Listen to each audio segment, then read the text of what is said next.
Hey, it's Daps here again. Welcome to my YouTube channel. And in this video, I want to show you how you can create a subdomain for your account in Hostinger and how you can install WordPress.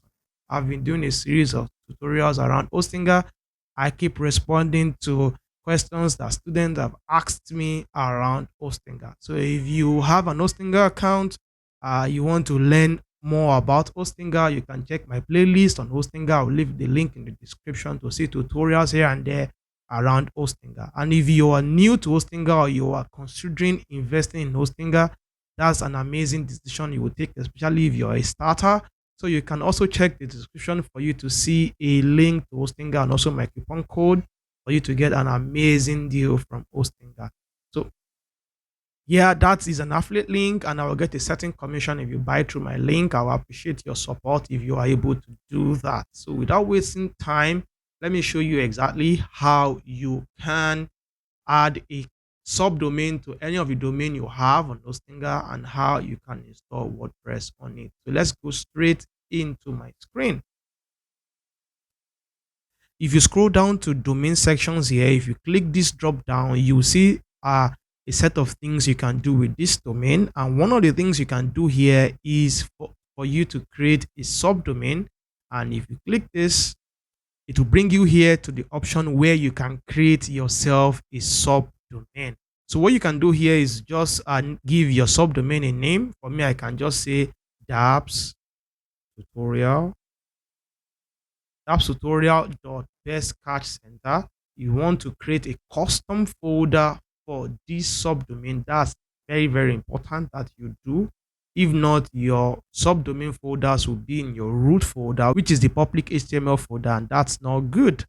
So now I want to call this dapps tutorial. That way I'm able to know exactly which folder is carrying the files for the website.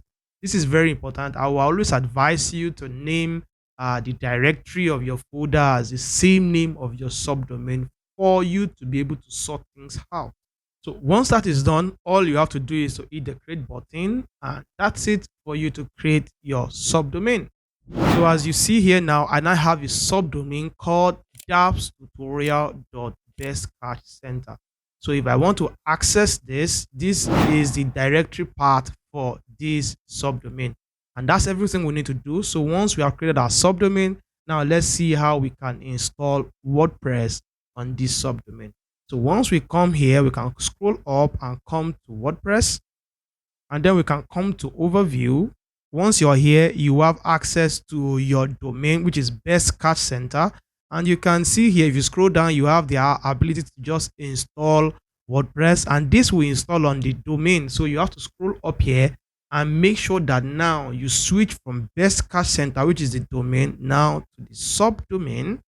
And now you can see that you have the option now to install WordPress. So if you hit the install button, we get this prompt here now for us to give our website a title. I can just say dapps, and then my username is dapps diary. I can just call my user as dapps2 as well, and then I'll create a password for my WordPress.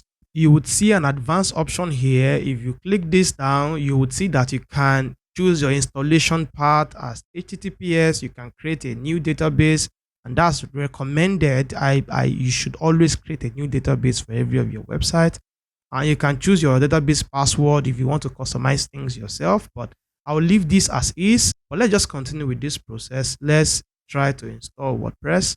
As usual, all these are okay, so let's install WordPress. So as you can see here, we have this subdomain ready, dapps tutorial, and WordPress has been installed. Let's just click this link here to now see our website.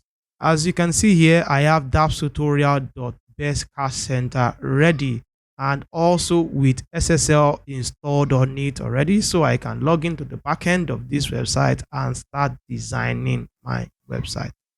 This is how super simple and easy it is for you to create a subdomain in Hostinger and for you to install WordPress in it. If you get value for your time watching this, give me a thumbs up.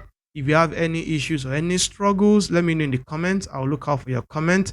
And above all, subscribe to this YouTube channel so that you don't miss out any videos around Hostinger and around WordPress generally for me in the nearest future. And that's my time for this video. I'll see you in my next video. And until then, have a nice time.